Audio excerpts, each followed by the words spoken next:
नमस्कार मंडळी, तुमचे स्वागत आहे. हिंदू पंचांगानुसार प्रत्येक महिन्यात 2 चतुर्थी येतात. शुक्ल पक्षातील चतुर्थी म्हणजे विनायक चतुर्थी किंवा विनायकी चतुर्थी. कृष्ण पक्षातील चतुर्थी म्हणजे संकष्टी चतुर्थी. विनायक चतुर्थी ही अमावस्येनंतर येणारी शुक्ल पक्षाची चतुर्थी असते.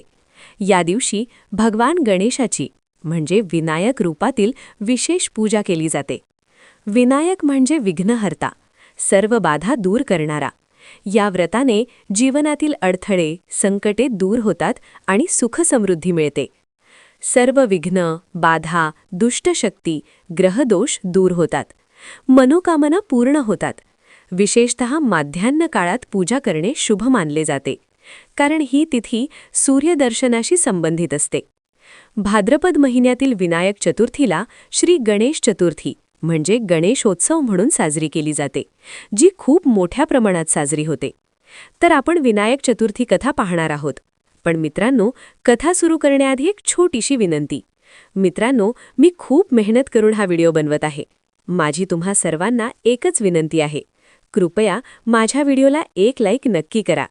तुमच्या पाठिंब्यामुळेच माझ्या मेहनतीला खरी किंमत मिळते.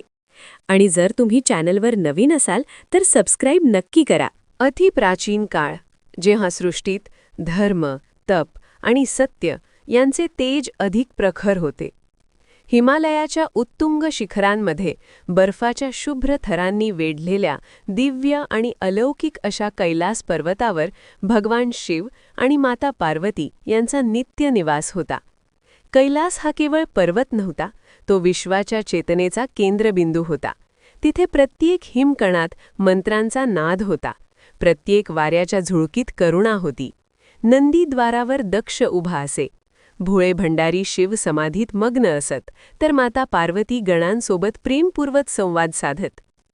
त्या दिवशी सकाळ विलक्षण शांत होती. सूर्यकिरण हिमशिखरांवर पडून सोनेरी तेज पसरवत होते. भगवान शिव समाधीतून बाहेर आले. त्यांच्या त्रिनेत्रातून प्रसन्नता झळकत होती, पण अंतर्मनात एक हलकी वेदना होती. देवी, ते मंद स्वरात म्हणाले, पृथ्वीवर अनेक जीव संकटांनी वेढले आहेत. काहींच्या जीवनात अन्याय आहे. काहींना निर्णयातील पक्षपातीपणामुळे दुःख सहन करावे लागते. माता पार्वती गंभीर झाल्या. स्वामी, आपण जगाचे पालन करते आहोत. चला, आपण पृथ्वीवर जाऊन भक्तांचे हाल पाहूया. क्षणात निर्णय झाला. दिव्य तेजकिरण बनून ते पृथ्वीवर अवतरले. त्यांनी अनेक तीर्थक्षेत्रांना भेट दिली. काशीतील मंत्रोच्चार, प्रयागातील संगम, दक्षिणेकडील मंदिरे, सर्वत्र भक्ती होती. पण काही ठिकाणी अन्यायही दिसत होता. शेवटी ते एका अत्यंत शांत आणि पवित्र नदीकाठी येऊन थांबले. ती होती पुण्यसलिला नर्मदा नदी. संध्याकाळ होत आली होती. नर्मदेच्या लाटांवर सोनेरी किरण चमकत होते. पक्ष्यांचा किलबिलाट, मंद वारा आणि सुगंधी वातावरण, सर्व काही दिव्य होते. माता पार्वती स्मित करत म्हणाल्या, स्वामी, किती सुंदर क्षण आहे हा. आपण एखादा खेळ खेळूया का? भगवान शिव हसले. देवी, तुम्ही म्हणाल तसे. कोणता खेळ? चौपार, पार्वती म्हणाल्या. आणि तिथून सुरू झाली एका लहानशा खेळातून उलगडणारी एक मोठी लीला. नर्मदेच्या शांत काठी संध्याकाळचे सौंदर्य अधिकच खुलले होते. सोनेरी किरण हळूहळू मंदावत होते आणि आकाशात केशरी, जांभळे रंग मिसळत होते. त्या रम्य वातावरणात भगवान शिव आणि माता पार्वती चौपारचा खेळ मांडण्यासाठी सज्ज झाले. भगवान शिवांनी आपल्या त्रिशूळाने भूमीवर चौकोनी पट रेखाटला. माता पार्वतीने आसपास पडलेल्या रंगीत शंखाच्या बिया आणि लहान दगड गोळा करून सोंगट्या तयार केल्या. वाऱ्याची मंद झुळूक वाहत होती, जणू निसर्गही या दैवी खेळाचा साक्षीदार होण्यासाठी थांबला होता. खेळ सुरू झाला. पहिल्याच फेरीत पार्वतींची चाल अत्यंत कुशल होती. त्या प्रत्येक पावलावर विचारपूर्वक निर्णय घेत होत्या. शिव शांतपणे स्मित करत चाल देत होते. काही वेळातच पार्वती विजयी झाल्या. स्वामी, मी जिंकले, त्या आनंदाने म्हणाल्या. शिव हलकेच हसले. देवी, अजून 2 फेऱ्या बाकी आहेत.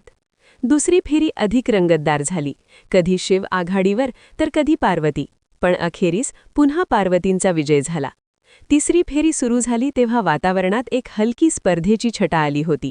पार्वतींच्या डोळ्यात आत्मविश्वास होता. शिवांच्या चेहऱ्यावर शांत प्रसन्नता होती. काही वेळानंतर तिसरी फेरीही पार्वती जिंकल्या. आता प्रश्न उभा राहिला, अंतिम निर्णय कोण देणार? माता पार्वती म्हणाल्या, स्वामी, आपण स्वतः खेळतो आणि आपणच निर्णय घेतो हे योग्य नाही. न्यायासाठी तिसऱ्या व्यक्तीची गरज आहे. भगवान शिव गंभीर झाले. त्यांनी आजूबाजूला नजर फिरवली. जवळ काही कोरड्या काड्या पडल्या होत्या. त्यांनी त्या काड्या गोळा केल्या आणि एक बारीक पेंढी तयार केली. माता पार्वती आश्चर्याने पाहत होत्या. भगवान शिवांनी आपल्या त्रिनेत्रातून तेजस्वी दृष्टिक्षेप टाकला. त्या पेंढीत त्यांनी प्राण फुंकले. क्षणात ती पेंढी थरथरू लागली, प्रकाशमान झाली आणि एका सुंदर तेजस्वी बालकाचे रूप धारण केले. तो बालक दिव्य तेजाने उजळलेला होता. त्याच्या नेत्रांत निरागसता होती. तो हात जोडून म्हणाला, प्रभू, माझ्यासाठी काय आज्ञा? भगवान शिव म्हणाले, बाळा, आम्ही चौपार खेळत आहोत. आमच्यातील विजय पराजयाचा निष्पक्ष निर्णय तू कर. बालकाने नम्रपणे मान झुकवली. जसे आपण सांगाल तसे. पुन्हा एकदा खेळाचा निकाल जाहीर करण्याची वेळ आली. पार्वती माता आत्मविश्वासाने उभ्या होत्या. त्यांना ठाऊक होते की त्या तीनही वेळा जिंकल्या आहेत. भगवान शिव शांत उभे होते. बालकाने पटाकडे पाहिले. त्याच्या मनात विचारांचा संघर्ष सुरू झाला. जगाचे स्वामी भगवान शिव आहेत. तेच सर्वश्रेष्ठ आहेत. त्यांना हरले म्हणणे योग्य ठरेल का? त्याच्या मनात संभ्रम निर्माण झाला. त्याला वाटले, मी शिवांना विजयी घोषित केले तर ते प्रसन्न होतील. क्षणभर थांबून त्याने जाहीर केले, भगवान शिव जिंकले आहेत. क्षणात वातावरण बदलले. नर्मदेच्या लाटा जणू थबकल्या. मंद वारा थांबला. आकाशातील रंग गडद झाले. माता पार्वतींच्या डोळ्यांत संतापाची ज्वाला पेटली. हा अन्याय आहे, त्या कठोर स्वरात म्हणाल्या. मी 3 वेळा जिंकले आणि तू खोटा निर्णय दिलास. बालक थरथर कापू लागला. माते, तो काही बोलण्याआधीच पार्वती म्हणाल्या, तू पक्षपाती आहेस. न्यायाच्या ठिकाणी पक्षपात केलास म्हणून तुला शाप देते. तू अपंग होशील आणि दुःख भोगशील. त्या शब्दांनी जणू वज्राट हात झाला. क्षणात बालकाचे पाय अशक्त झाले. तो जमिनीवर कोसळला. त्याच्या चेहऱ्यावर वेदना आणि पश्चात्ताप स्पष्ट दिसत होता. माते, मला क्षमा करा. मी अज्ञानाने चूक केली, तो रडत म्हणाला.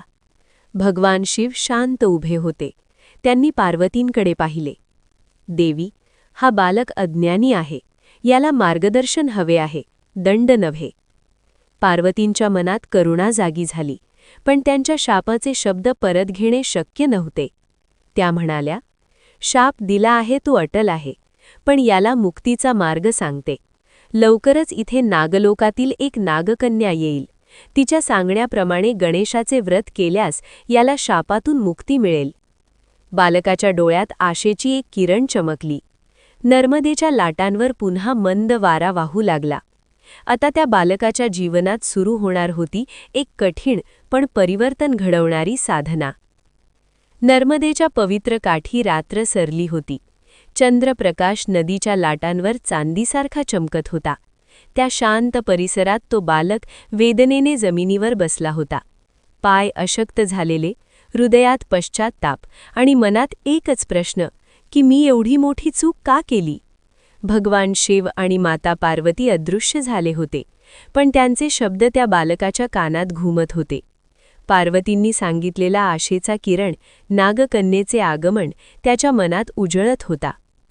पहाटेची वेळ झाली. पूर्व दिशेला केशरी प्रकाश पसर लागला. नदीकाठी कमले उमलू लागली. त्या वातावरणात एक विलक्षण दिव्य स्पंदन जाणवू लागले. अचानक नर्मदेच्या लाटांमध्ये तेजस्वी प्रकाश झळकला. त्या प्रकाशातून एक दिव्य स्त्री प्रकट झाली. ती होती नागलोकातील नागकन्या. तिच्या अंगावर हिरव्या रेशमी वस्त्रांचा लखलकाट होता. कमरेपर्यंत लांब काळे केस, कपाळावर चंद्रकोरीसारखी शोभा आणि नेत्रांत करुणा. तिच्या गळ्यात माणिक मोत्यांचे हार होते. तिच्या हातात दुर्वांच्या हिरव्या जुड्या आणि मोदकांनी भरलेले पात्र होते. तिने त्या बालकाकडे पाहिले. बाळा, तू दुःखी का आहेस? तिचा स्वर अतिशय कोमल होता. बालकाच्या डोळ्यात अश्रू तरळले. त्याने संपूर्ण घटना सांगितली. चौपारचा खेळ, चुकीचा निर्णय, माता पार्वतींचा शाप.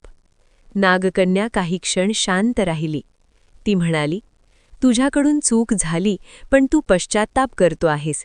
हेच तुझं पहिलं प्रायश्चित्त आहे. माता पार्वतींनी तुला मुक्तीचा मार्ग दिला आहे. तो मार्ग आहे श्री गणेशाची उपासना. बालकाने आश्चर्याने विचारले, गणेश? ते कोण? नागकन्या हसली. ते विघ्नहर्ता आहेत, बुद्धीचे दाता आहेत, भक्तांचे रक्षण करणारे आहेत. जो त्यांच्या शरण जातो त्याचे संकट दूर होते. ती पुढे म्हणाली, तू 21 दिवस गणेशाचे कठोर व्रत कर. श्रद्धा आणि संयम ठेव. त्या व्रतामुळे तुझा शाप नक्की दूर होईल. नागकन्येने त्याला सविस्तर व्रतविधी सांगितला. 1. पहाटे उठून नर्मदेत स्नान करणे. 2. स्वच्छ वस्त्र धारण करणे. 3. नदीकाठी मातीची किंवा दगडाची गणेशमूर्ती स्थापणे. 4. दुर्वा आणि लाल फुले अर्पण करणे. 5. ओम गंग गणपतये नमहा या मंत्राचा जाप करणे. दररोज 21 मोदकांचा नैवेद्य दाखवणे. 7. संध्याकाळी आरती करून प्रार्थना करणे.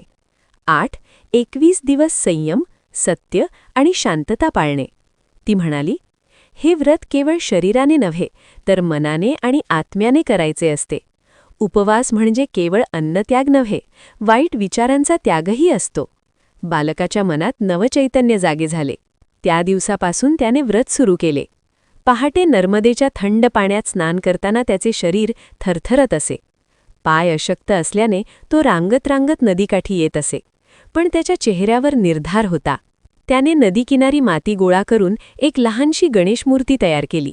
त्या मूर्तीसमोर बसून तो जाप करू लागला. ओम गंग गणपतये नमहा, ओम गंग गणपतये नमहा. नदीकाठी तो जाप घुमू लागला. पहिला दिवस फार कठीण गेला. उपवासामुळे अशक्तपणा वाढला, पण श्रद्धा अधिक दृढ झाली. दिवसागणिक त्याची भक्ती वाढू लागली. 7व्या दिवशी त्याला मंत्रजाप करताना विलक्षण शांतता जाणवली. 10व्या दिवशी रात्री त्याला स्वप्न पडले. एका विशाल तेजस्वी रूपाचे दर्शन झाले. हस्तिमुख, लंबोदर देह, मोठे करुणामय नेत्र, हातात पाश, अंकुश, मोदक आणि वरदहस्त. ते होते स्वयं विघ्नहर्ता भगवान गणेश. त्यांच्या मुखावर प्रेमळ स्मित होते. त्यांच्या चरणांजवळ त्यांचे वाहन मूषक नम्रपणे उभा होता. त्यांच्या देहातून प्रकट होणारे तेज संपूर्ण परिसर उजळवत होते. बालकाच्या डोळ्यात आनंदाश्रू दाटले. तो तत्क्षणी दंडवत पडला.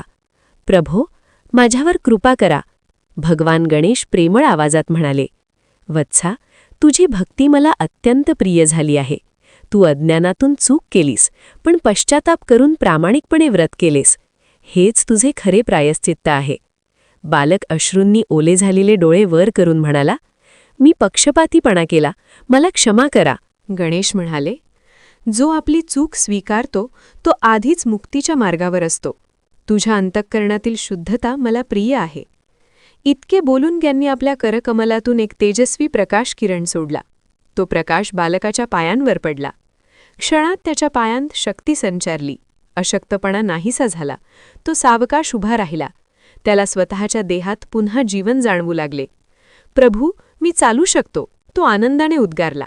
भगवान गणेश म्हणाले, तुझ्या श्रद्धेने तुला शापातून मुक्त केले आहे. हे व्रत जो कोणी मनोभावे करील त्याच्या जीवनातील विघ्ने दूर होतील. त्या क्षणी आकाशात पुन्हा तेज पसरले.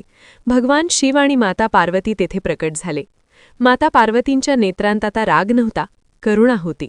त्या बालकाजवळ येऊन म्हणाल्या, बाळा, न्यायाचा मार्ग कठोर असतो, पण भक्ती आणि प्रायश्चित्त त्याहून श्रेष्ठ असतात. तुझी परीक्षा संपली.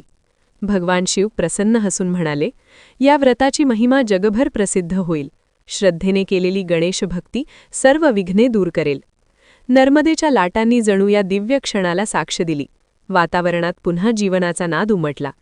त्या दिवशी केवळ एका बालकाची शापमुक्ती झाली नाही, तर भक्ती, न्याय आणि प्रायश्चित्त यांचा महान संदेश संपूर्ण जगासाठी प्रकट झाला.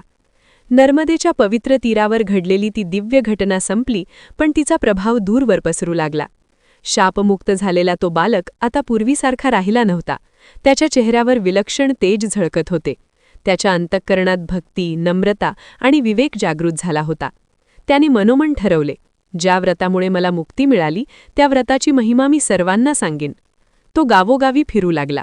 लोक त्याच्याकडे आश्चर्याने पाहत, काहींना त्याच्या कथेत चमत्कार वाटे तर काहींना प्रेरणा. तो शांतपणे सर्वांना सांगत असे, अज्ञानातून चूक झाली तरी पश्चात्ताप आणि श्रद्धेने मुक्ती मिळते. श्री गणेशाची भक्ती सर्व विघ्ने दूर करते. लोकांनी त्याच्याकडून व्रतविधी शिकून घेतला. पहाटे स्नान करणे, स्वच्छ वस्त्र धारण करणे, गणेशमूर्ती स्थापना करणे, दुर्वा आणि लाल फुले अर्पण करणे, ओम गण गणपतये नमः मंत्राचा जप करणे, 21 मोदकांचा नैवेद्य दाखवणे आणि संध्याकाळी आरती करून प्रार्थना करणे, ही परंपरा हळूहळू रूढ होऊ लागली. काळ जसजसा पुढे सरकत गेला तसतसे अनेकांना या व्रताचे फल मिळू लागले. एका शेतकऱ्याच्या शेतातील अडचणी दूर झाल्या, एका व्यापाऱ्याचे अडकलेले व्यवहार सुरळीत झाले, एका कुटुंबातील वाद निवळले, विद्यार्थ्यांना अभ्यासात एकाग्रता लाभली, लोकांच्या मनात श्रद्धा अधिक दृढ झाली. हे व्रत केवळ उपवास नव्हते, ते आत्मशुद्धीचे साधन होते. 21 दिवस म्हणजे मनातील विविध विकारांवर नियंत्रण, दुर्वा म्हणजे नम्रता, मोदक म्हणजे अंतःकरणातील गोडवा आणि मंत्रजप म्हणजे विचारांची पवित्रता. ज्याने हे समजून व्रत केले त्याच्या जीवनात खरे परिवर्तन झाले. हळूहळू प्रत्येक शुक्ल पक्षातील चतुर्थीला हे व्रत विशेष मानले जाऊ लागले. मंदिरांमध्ये, घरांमध्ये, नदीकाठांवर गणेशपूजनाची परंपरा वाढली. भक्तांच्या ओठांवर एकच मंत्र घुमू लागला, ओम गण गणपतये नमः. नर्मदेच्या तीरावर सुरू झालेली ती कथा युगानुयुगे सांगितली जाऊ लागली. त्या बालकाच्या अनुभवातून जगाला एक महान संदेश मिळाला. निर्णय नेहमी निष्पक्ष असावा, चूक मान्य करावी आणि श्रद्धेने केलेली गणेशभक्ती जीवनातील सर्व विघ्ने दूर करते. श्री गणेशाय नमः. या कथेला अनुसरून एक कथा आहे. त्या काळात पृथ्वीवर अनेक ठिकाणी दारिद्र्य, दुःख आणि संकटांचे सावट होते. लोक कष्ट करत होते पण यश मिळत नव्हते. काहींना आजार, काहींना आर्थिक अडचणी तर काहींना कौटुंबिक कलह त्रास देत होता. अशाच एका छोट्याशा गावात एक अत्यंत गरीब पण श्रद्धाळू स्त्री राहत होती. तिचे आयुष्य संकटांनी भरलेले होते तरीही तिचा देवावरचा विश्वास कधी ढळला नव्हता. ती रोज पहाटे उठून घरासमोरची जमीन स्वच्छ करत असे, पाण्याने अंगण शिंपत असे आणि मनोभावे प्रार्थना करत असे. तिच्याकडे मोठी पूजा करण्यासाठी साधने नव्हती, ना सुंदर मूर्ती, ना महाग नैवेद्य. पण तिच्याकडे होते ते शुद्ध मन, प्रामाणिक श्रद्धा आणि अखंड विश्वास. एके दिवशी गावात एक वृद्ध साधू आले. त्यांच्या चेहऱ्यावर विलक्षण तेज होते. त्या स्त्रीने नम्रतेने त्यांचे स्वागत केले आणि आपल्या क्षमतेनुसार त्यांना पाणी व थोडेसे अन्न दिले. साधूंना तिची भक्ती आणि नम्रता पाहून समाधान वाटले. त्यांनी तिला विचारले, बाई, तुझ्या मनात काही इच्छा आहे का? ती डोळ्यात पाणी आणून म्हणाली, माझ्या आयुष्यात खूप दुःख आहे, पण मला संपत्ती नको, फक्त घरात शांती आणि समाधान हवे आहे. साधूंनी काही क्षण ध्यान केले आणि म्हणाले, भाद्रपद शुक्ल चतुर्थीच्या दिवशी विनायकाचे व्रत कर. साधी पूजा कर पण मनापासून कर.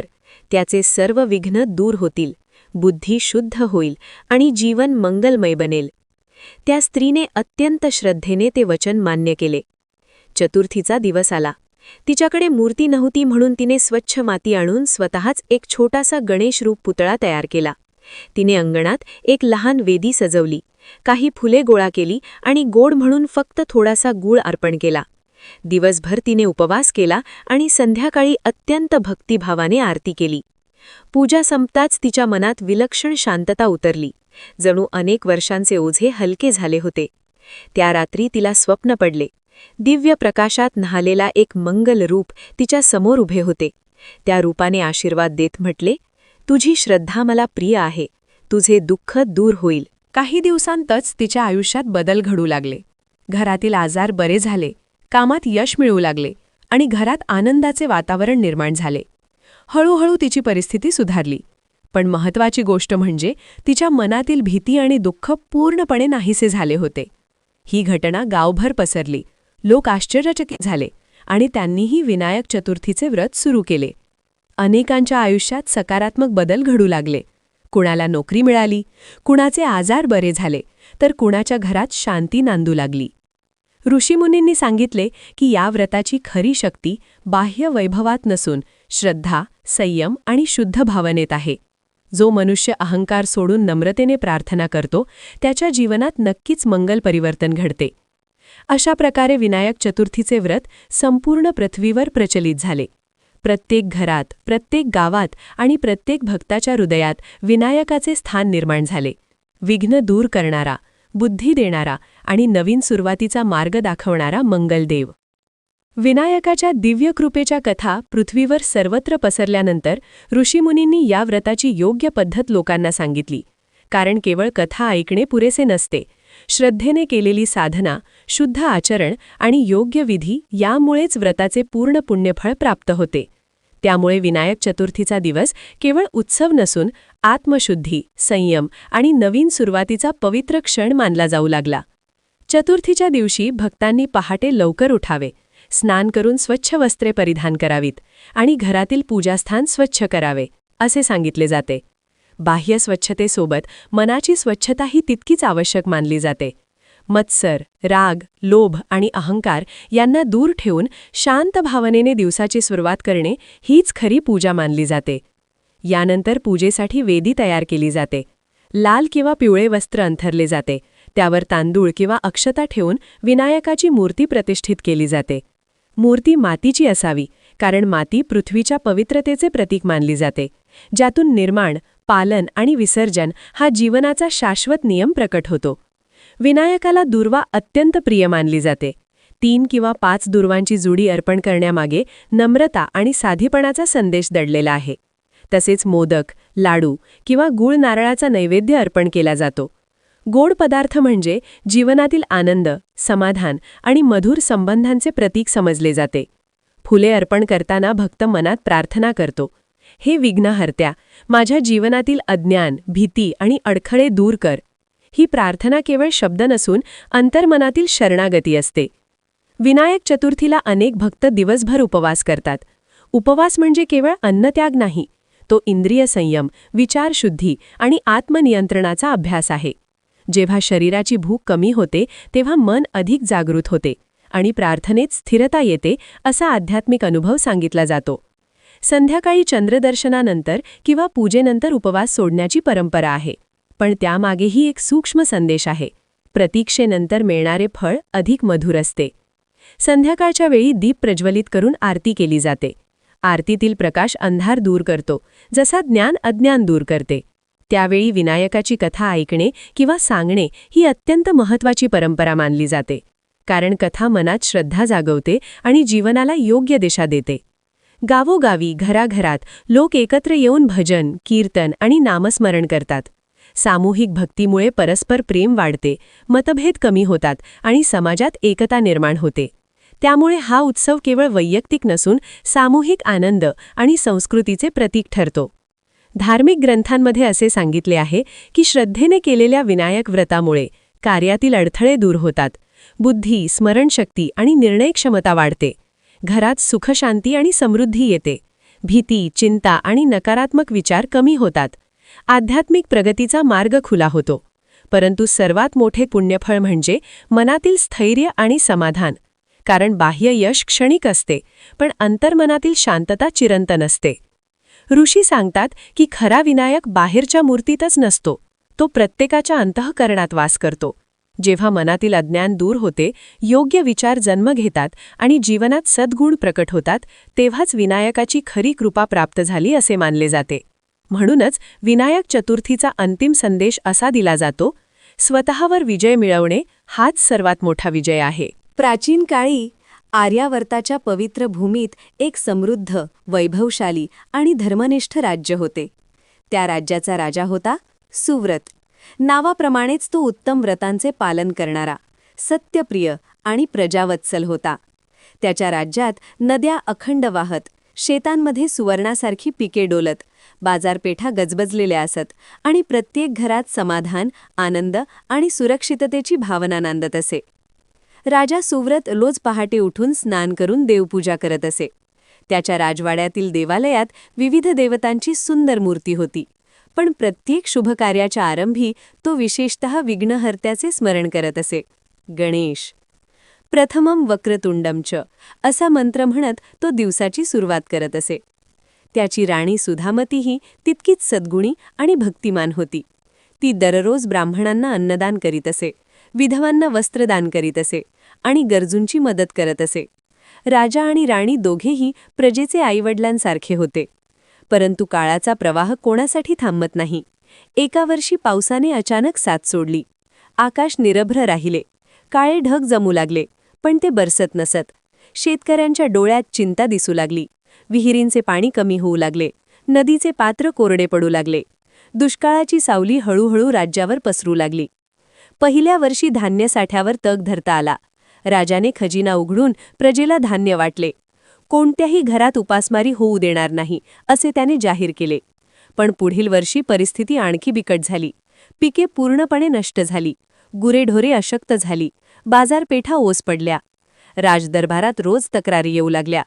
महाराज, आमच्या गावात पाणी संपले आहे. महाराज, रोगराई पसरट आहे. महाराज, सीमारेषेवर शत्रूंची हालचाल वाढली आहे. राजा सुव्रत रात्रभर चिंतेत जागा राहत असे. तो मंत्र्यांशी चर्चा करीत असे. सेनापतीला सीमांचे रक्षण करण्याचा आदेश दिला. वैद्यांना औषधोपचारासाठी धाडले, पण संकट थांबण्याचे नाव घेत नव्हते. एके दिवशी राजदरबारात अचानक वीणेचा मधुर नाद घुमला. दरबारातील सर्वांनी पाहिले. तेजस्वी दिव्य पुरुष दरबारात प्रवेश करत होते. त्यांच्या मुखावर तेज, हातात वीणा, ओठांवर नारायण नारायण असा जप. ते होते नारद मुनी. राजा सुव्रत त्वरित सिंहासनावरून उठला. त्याने नम्रतेने नमस्कार केला आणि म्हणाला, गुरुदेव, आपले राज्यात स्वागत आहे. कृपया आम्हाला मार्गदर्शन करा. नारद मुनी शांत स्वरात म्हणाले, राजन, तुझ्या मनातील व्यथा मला ज्ञात आहे. पण संकट हे केवळ बाह्य कारणांमुळे नसते. कधीकधी सूक्ष्म स्तरावर विघ्नांची वाढ होते. राजा म्हणाला, गुरुदेव, मी धर्माचे पालन केले, प्रजेची सेवा केली, तरीही हे दुःख का? नारद म्हणाले, राजन, प्रत्येक कार्याच्या आरंभी विघ्नहर्त्याचे पूजन आवश्यक असते. तुझ्या राज्यात सामूहिक श्रद्धा कमी झाली आहे. लोकांनी यशात देव विसरला, म्हणून विघ्ने वाढली. राजा चिंतेत पडला. उपाय काय? नारद म्हणाले, भाद्रपद महिन्यातील शुक्ल पक्षातील चतुर्थीला विनायक व्रत कर. तू, तुझी राणी आणि संपूर्ण प्रजा श्रद्धेने गणेश यांची पूजा करा. उपवास, व्रतकथा आणि सामूहिक प्रार्थना करा. श्रद्धा हीच किल्ली आहे. राजा सुव्रतने तत्काळ निर्णय घेतला. संपूर्ण राज्यात घोषणा करण्यात आली. भाद्रपद शुक्ल चतुर्थीला सर्वांनी विनायक व्रत करावे. त्या दिवशी राजवाड्यात भव्य मंडप उभारण्यात आला. मातीपासून सुंदर गणेश मूर्ती घडवण्यात आली. मूर्तीसमोर रांगोळ्या काढल्या गेल्या. सुवर्ण कलश ठेवले गेले. वेद मंत्रांचा निनाद सुरू झाला. राजा आणि राणीने उपवास केला. त्यांनी गणेशास दूर्वा अर्पण केल्या. लाल जास्वंद वाहिले. मोदकांचा नैवेद्य ठेवला. राजा अश्रूंनी भरलेल्या डोळ्यांनी म्हणाला, हे विघ्नहर्त्या, माझ्या प्रजेचे रक्षण कर. माझ्या चुका असतील तर क्षमा कर. संपूर्ण राज्यात एक अद्भुत वातावरण निर्माण झाले.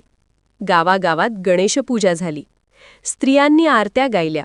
मुलांनी गणपती बाप्पा मोरया असा जयघोष केला. त्या रात्री राजा सुव्रत झोपला, पण त्याचे मन प्रार्थनेत गुंतलेले होते. त्या रात्री राजाच्या स्वप्नात एक दिव्य प्रकाश प्रकट झाला. त्या प्रकाशातून विशाल, तेजस्वी आणि करुणामय रूप साकार झाले. हत्ती मुख, विशाल कान, एका दाताचे तेज. ते होते स्वयं गणेश. गणेश म्हणाले, राजन सुव्रता, तुझी आणि तुझ्या प्रजेची श्रद्धा मला प्रिय आहे. सामूहिक भक्तीचे सामर्थ्य अपार असते. उद्यापासून तुझ्या राज्यातील विघ्ने दूर होतील. राजा नम्रतेने नतमस्तक झाला. सकाळी आकाशात काळे ढग जमले. विजांचा कडकडाट झाला. मुसळधार पाऊस कोसळू लागला. कोरडी धरती तृप्त झाली. शेतकरी आनंदाने नाचू लागले. काही दिवसांत पिके हिरवीगार झाली. रोगराई कमी होऊ लागली. वैद्यांच्या औषधांना परिणाम दिसू लागला. सीमारेषेवर शत्रुराजाने अचानक तहाची विनंती पाठवली. आपण मैत्री करूया असा संदेश आला. राज्याचा व्यापार पुन्हा सुरू झाला. बाजारपेठा गजबजू लागल्या. खजिना भरू लागला. लोकांच्या चेहऱ्यावर पुन्हा आनंद फुलला. राजा सुव्रतने राजदरबारात जाहीर केले, हे सर्व विघ्नहर्त्याच्या कृपेने झाले आहे. आपण दरवर्षी विनायक चतुर्थी मोठ्या उत्साहाने साजरी करू. त्या दिवसापासून राज्यात एक नवीन परंपरा सुरू झाली. प्रत्येक वर्षी भाद्रपद शुक्ल चतुर्थीला भव्य उत्सव साजरा होऊ लागला. घराघरांत गणेशाची स्थापना होऊ लागली. सकाळी मंत्रोच्चार, दुपारी नैवेद्य, संध्याकाळी आरती आणि रात्री व्रतकथा. राजा स्वतः प्रथम पूजन करत असे. तो प्रजेला सांगत असे, संकटाच्या काळात श्रद्धा आणि एकजूट हेच सर्वात मोठे शस्त्र आहे. काळ लोटला. राजा वृद्ध झाला, पण त्याने आयुष्यभर विनायक व्रत सोडले नाही. त्याच्या राज्यात शांतता, समृद्धी आणि आनंद नांदत राहिला. ही कथा आपल्याला शिकवते की विघ्ने ही जीवनाचा भाग आहेत, पण श्रद्धा, संयम आणि भक्ती यांच्या सहाय्याने ती दूर करता येतात. विनायक चतुर्थीचे व्रत हे केवळ विधी नसून आत्मविश्वास, एकता आणि देवावरच्या विश्वासाचा उत्सव आहे. जेथे श्रद्धा असते तेथे कृपा असते, जेथे भक्ती असते तेथे विघ्ने नष्ट होतात.